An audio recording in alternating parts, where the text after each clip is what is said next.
Bien-aimés frères et sœurs, vous connaîtrez la vérité et la vérité vous affranchira. Ça, c'est pas moi qui le dis, c'est la Bible qui le dit. Mais moi, je vous dis mieux.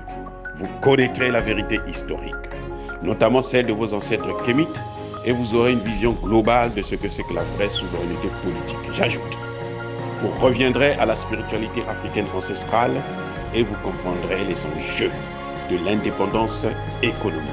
Et pour terminer, vous accepterez votre identité culturelle kémite et vous obtiendrez deux choses. La première, c'est la paix. La seconde, c'est le développement, à une condition. L'unité de toute l'Afrique noire, l'unité de tous les Noirs du monde entier.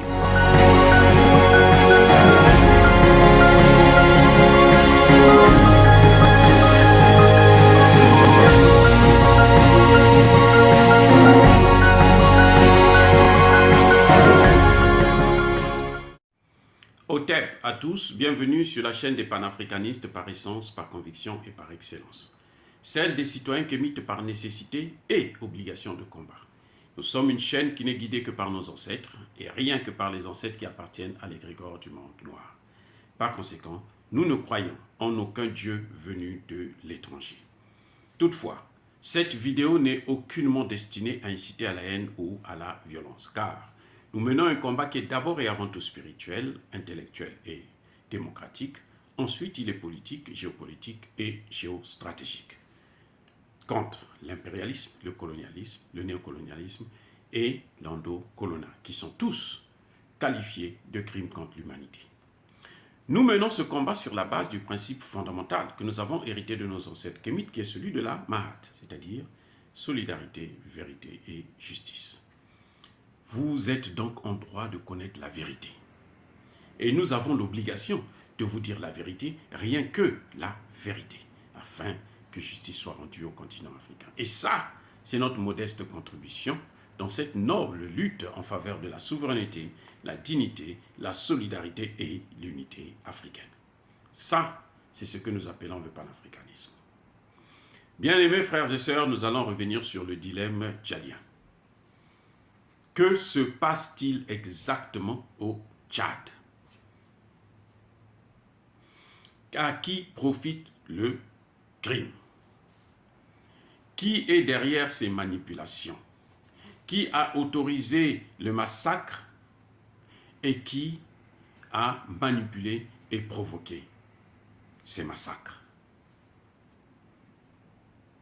Ça, c'est la question que nous nous posons aujourd'hui. Et nous allons essayer de tenter de répondre.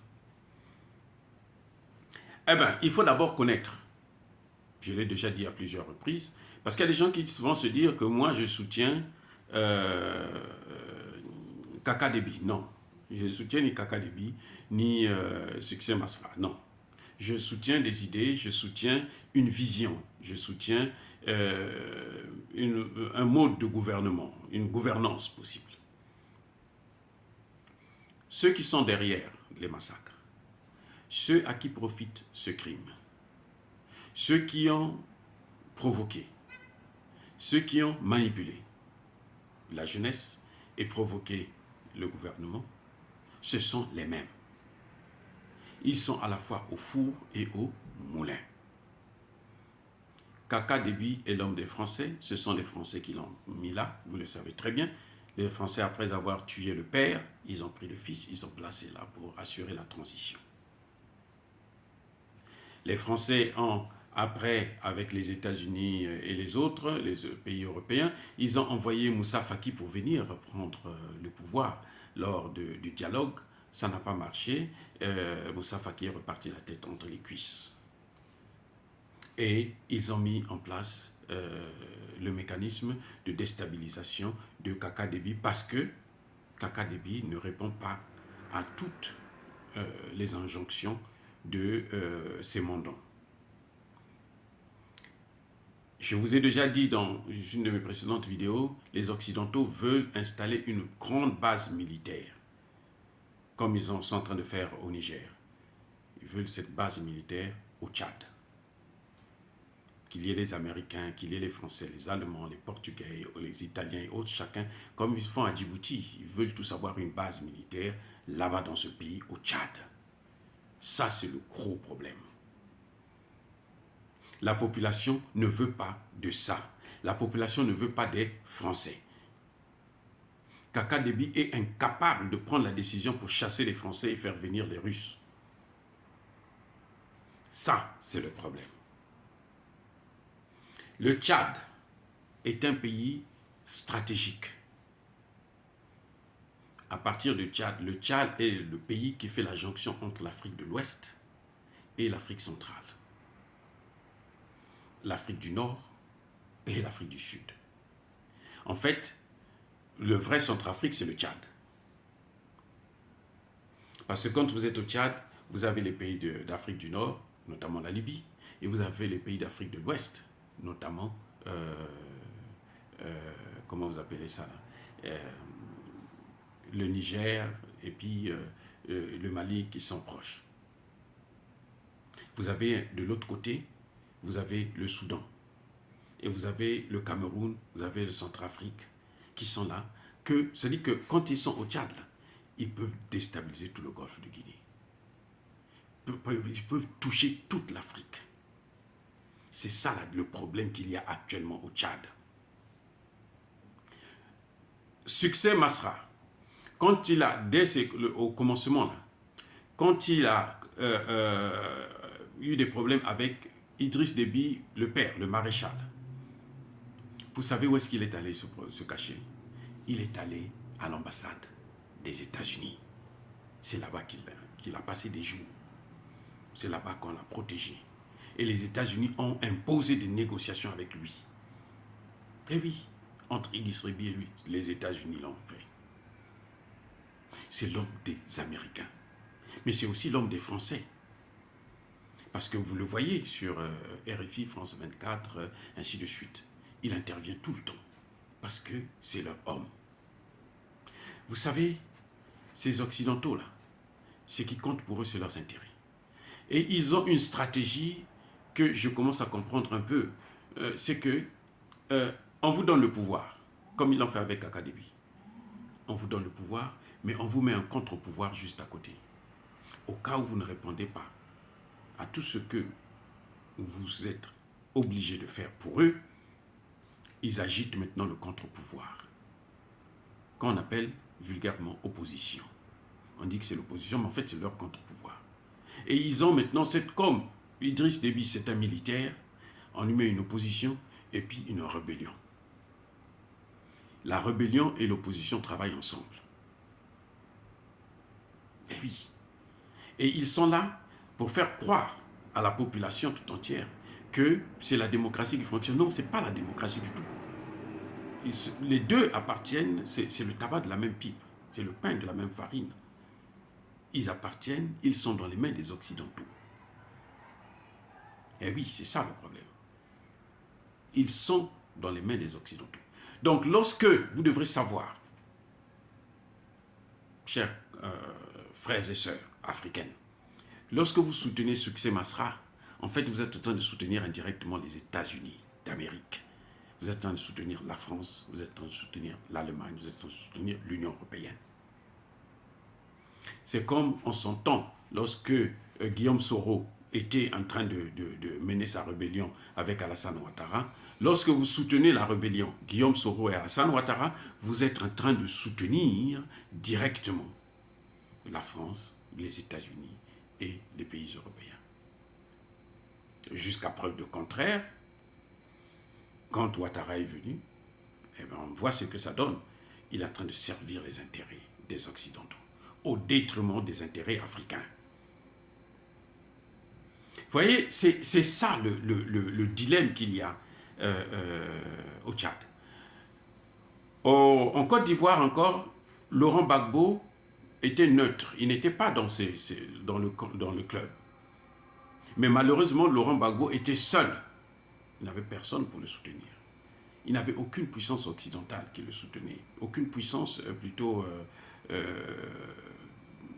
même de l'Est qui le soutenait. La Russie n'était pas avec lui. Donc, il était abandonné à lui-même. Seul face à ces mastodontes, ces gangsters, ce n'était pas évident. Et on connaît le résultat. Au Tchad, nous avons un président qui est là, qui a été mis en place par les autres et qui hésite, qui est en train de hésiter entre céder et ou résister. C'est là le vrai problème de Kaka Déby. Il est en train de... soit il doit céder, soit il doit résister. Et là, la seule façon pour lui de s'en sortir, c'est de faire venir les Russes, parce que là, la population sera avec lui et il sera plus fort. Il sortira vainqueur. Mais tant qu'il va continuer à jouer comme ça à son cinéma, c'est clair que ça va être difficile pour lui. Et ils font exprès. Vous allez constater que lorsque il a été reconduit à la tête de la transition, jusqu'à ce qu'il prête serment, et jusqu'à ce qu'il nomme un Premier ministre, il y avait le calme. Le même Succès Masra était pressenti Premier ministre. Parce que là, on aurait le tandem, et puis ce serait plus facile s'il y a un qui essaie de faire quoi que ce soit, et bien l'autre va être un contre-pouvoir, et puis bon, agir tout de suite.